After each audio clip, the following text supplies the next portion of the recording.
हम लोग 3-4-5 दिन से जो भी इंस्ट्रक्शन कैंडिडेट्स को, हमारे कांग्रेस के कार्यकर्ताओं को, संगठन के पदाधिकारियों को जो हम दे सकते हैं वो दे रहे हैं। दिल्ली AICC से भी हमारे पास में जो निर्देश आ रहे हैं उसको भी हम नीचे के लेवल पे दे रहे हैं। और ये जो चुनाव है ये बहुत ही अहम चुनाव है। अहम चुनाव इसलिए है कि पूरी तरीके से निर्वाचन आयोग को भारतीय जनता पार्टी और मोदी सरकार ने घेरे में ले रखा है, दबाव बना रखा है।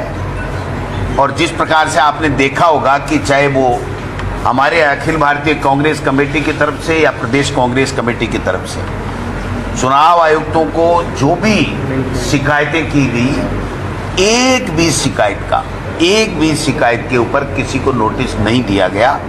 तो एक तरीके से चुनाव आयोग पंगु बन गया है। और देश की जनता ने शानदार चुनाव लड़ा। जो मुद्दे थे देश के लोगों के, उन मुद्दों के ऊपर उन्होंने वोट किया है। देश के लोकतंत्र को बचाने के लिए, देश के संविधान को बचाने के लिए, और देश में जो 10 साल से तानाशाही चल रही है उसको उखाड़ फेंकने के लिए देश के लोगों ने वोट दिया है। परिणाम कल 4 तारीख को आएंगे, लेकिन हम पूरी तरीके से आश्वस्त हैं कि राजस्थान में जिस प्रकार से प्रदेश की जनता ने, कांग्रेस के कार्यकर्ताओं ने आशीर्वाद दिया है, मेहनत की है, और वो जो वोटिंग की है वो इंडिया गठबंधन के पक्ष में की है। और अच्छी खासी सीटों के ऊपर हम लोग जीत करके यहां से इंडिया गठबंधन की सरकार में शामिल होंगे। भारतीय जनता पार्टी के पास में कोई मुद्दे नहीं थे, क्योंकि 10 साल से मोदी सरकार जो काम कर रही थी उसमें कोई काम उन्होंने कोई ऐसा किया हो जिससे महंगाई कम हुई हो, बेरोजगारी कम हुई हो, किसान की आमदनी बढ़ी हो, BPL परिवार जो थे वो कोई BPL से निकल करके और मीडियम क्लास में आए हों। विदेश नीति में उन्होंने कोई अच्छा किया हो, आर्थिक नीति में कोई अच्छा किया हो, किसी भी सेक्टर में वो अच्छा नहीं कर पाए।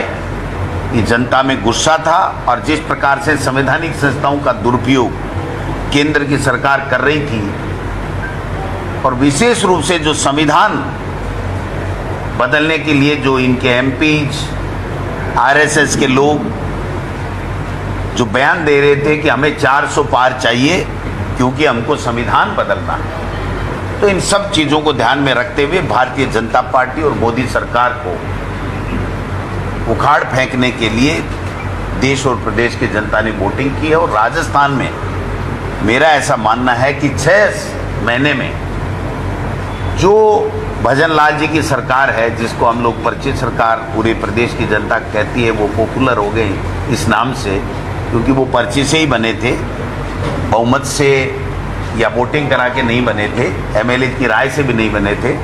तो वो सरकार 6 महीने में कुछ भी काम नहीं कर पाई है। आप देखिए,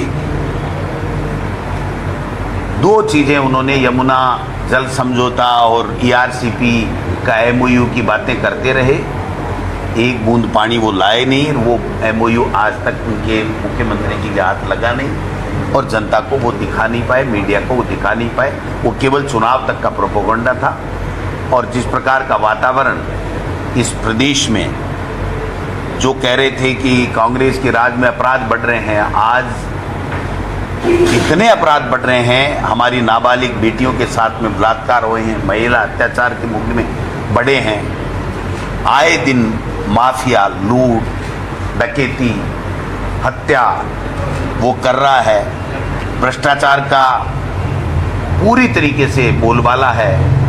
तो ऐसे में लोग ठगे गए।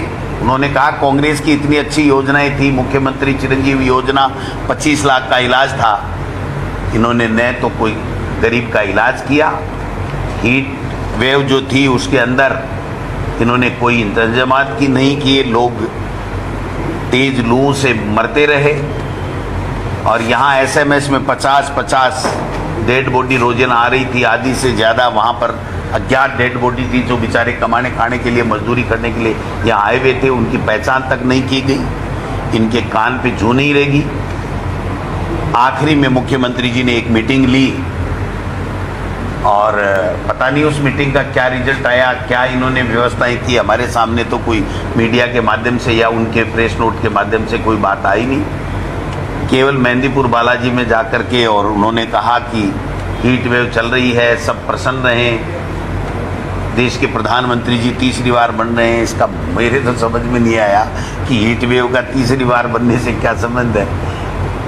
तो मैं समझता हूँ कि इसलिए लोगों ने केंद्र की मोदी सरकार की विफलताओं के ऊपर, हमारी कांग्रेस के न्याय पत्र और हमारी जो गारंटी हैं उसके ऊपर विश्वास करके, और यहाँ पर राजस्थान में जो सरकार है वो सरकार नाम मात्र की है, उसने कोई काम नहीं किया। इन सब चीज़ों को ध्यान में रखते हुए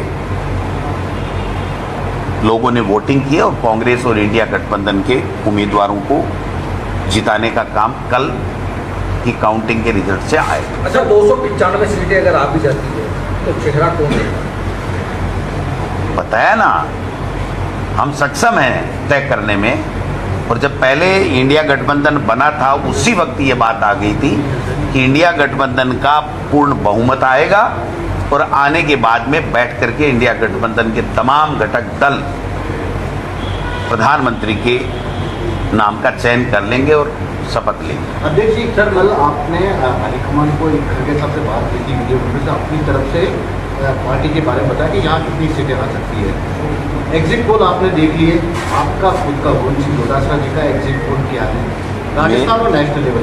मेरा एग्जिट पोल यही है कि राजस्थान की जनता ने, 36 कौमों ने अच्छे वोट इंडिया गठबंधन के उम्मीदवारों को दिए हैं और भारतीय जनता पार्टी से चाहे एक सीट ही ज़्यादा है, हम लोग ज़्यादा आए। और मैंने कल शायद खुलासा भी किया होगा कि हम लगभग 10 सीटों में 100% हैं और 8 सीटें ऐसी हैं जहां पर हमारा एज है, हम उसमें प्लस हैं, क्लोज कंटेस्ट है बल्कि प्लस है। तो उसमें से 8 भी आ सकती हैं, 7 भी आ सकती हैं, 6 भी आ सकती हैं, 5 भी आ सकती हैं। ये अब मशीनों के अंदर काउंटिंग में सामने आएगा। लेकिन मेरा ऐसा मानना है कि हम भारतीय जनता पार्टी से ज़्यादा सीटें यहाँ पर इंडिया गठबंधन की लेकर के जाएंगे। सर, काउंटिंग को लेकर के आपने एजेंट्स को कुछ खास डायरेक्शन दिए हैं कि वो पर्ची निकाल के और बिल्कुल, देखिए इसमें 1000 तरह की बदमाशियां करने की चेष्टा है। और जैसा सूचना आ रही है, जो जयराम रमेश जी ने कहा है, अगर वो बात सत्य हुई कि 150 से ज़्यादा डीएम्स को, कलेक्टर्स को अमित शाह जी ने फ़ोन किए हैं, जो जयराम रमेश जी जैसा कह रहे हैं, अगर ऐसी कोई उनके पास सूचना है तभी उन्होंने कहा होगा। अगर ऐसी बात है तो इससे बड़ा लोकतंत्र के लिए कोई कुठाराघात कोई हो नहीं सकता कि अपनी सत्ता का दुरुपयोग ये लोग बात कर रहे हैं। इसलिए हमने पूरी तरीके से पाबंद किया है कि जो आपका 17C फॉर्म है उसको मिलान कीजिए। हर कैंडिडेट के वहाँ पर कितने काउंटिंग में आए थे वो हर के मिलाइए। मान लीजिए हम कांग्रेस के एजेंट हैं, कांग्रेस का लिख लिया, लेकिन नोटों में आए या तीसरे कोई कैंडिडेट के आए, वो बीजेपी के जोड़ के बता दिए, टोटल बराबर मिला दिया कि साहब 2000 वोट पड़े, ये 2000 का आंकड़ा लो, लेकिन उसमें बीजेपी के दूसरे नोटों वाले काउंटिंग कर दिए, तो हम क्या करेंगे? तो ये सारी चीज़ें हमारे दिमाग में है और ये सब चीज़ें हमने नीचे तक कन्वे किया है और सब लोग सतर्क हैं पूरे तरीके से। काफ़ी लोगों ने तो, कैंडिडेट्स ने तो मशीन के पैरा भी लगाया है, मशीन के पैरा भी लगाया है कि दिन रात उसकी चौकसी भी की है कि कहीं ये मशीनें बदल नहीं। स्ट्रॉन्ग रूम में पैरा कहाँ लगाया? सीकर में भी है, कोटा में भी है, 3-4 जगह का तो मेरे पास सूचना है। बाकी बहुत सी ऐसी जगह हैं कि ये मशीन चेंज नहीं करती। कई आशंका है मशीन चेंज हो सकती है। और ये तो आशंका तो सब कुछ, ये तो मोदी सरकार का तो खेल ही आशंकाओं का ही है। ये तो पूरा का पूरा आप बताओ कि जो एग्जिट पोल आए उसमें जितनी सीटों पे जिस पार्टी ने चुनाव नहीं लड़ा उससे दुगुनी सीटें दे रहे हैं। तो आप बताओ उस एग्जिट पोल का और मोदी जी का जो ये एक तरीके से जो बनाया हुआ है उसका क्या करे आप बताओ। किस तरीके से वहाँ कन्याकुमारी में जाकर के ऐसे बैठे हैं और 10-20 साल का एजेंडे के ऊपर मीटिंगें कर रहे हैं। भाई किस बात के? आप तो कल महामहिम राष्ट्रपति को आपको अपना इस्तीफा सौंपना पड़ेगा। आप काय के लिए 10 साल 20 साल की रोड मैप बना रहे हो, काय का मीटिंगें ले रहे हो? सर, आपने राजस्थान में इलेक्शन कमीशन से कुछ बात की कि आपको शादी की मशीन अगर बदल ली जा सकती है कुछ डिस्ट्रिक्ट में, तो निर्वाचन आयोग से आपको कुछ बात हुई है? निर्वाचन आयोग से हम लोग चुनाव के दौरान भी बात कर रहे थे, बाद में भी बात की है, लेकिन निर्वाचन आयोग तो एक तरीके से निष्ठुर है, कुछ भी जवाब देने को तैयार नहीं है। मैं दिखवाता हूँ, इसके अलावा यहाँ के चुनाव आयुक्त के पास में कोई जवाब नहीं है।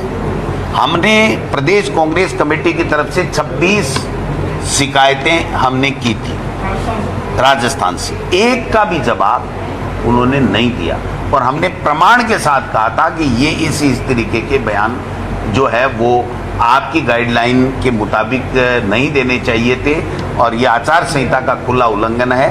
उसके बावजूद भी कुछ नहीं हुआ, आज तक तो कोई आया नहीं। आज देश के मुख्य निर्वाचन आयुक्त की अभी प्रेस कॉन्फ्रेंस हुई है, उन्होंने कहा कि हमें हिडन और गायब जेंटलमैन कहा गया, लेकिन फिर भी हमने वोटिंग परसेंटेज क्यों नौबत आई? 70 साल के इतिहास में ये नौबत क्यों आई कि उनको ये साबित करने के लिए प्रेस कॉन्फ्रेंस करनी पड़ रही है कि नहीं हम गलत नहीं हैं, हम दबे हुए नहीं हैं, हम जो है एजेंडे में, बीजेपी के एजेंडे में शामिल नहीं हैं, हम सही हैं। और ज़्यादा कहता है ना मैं साहूकार, वही सबसे बड़ा चोर निकलता है। थैंक यू, नमस्कार।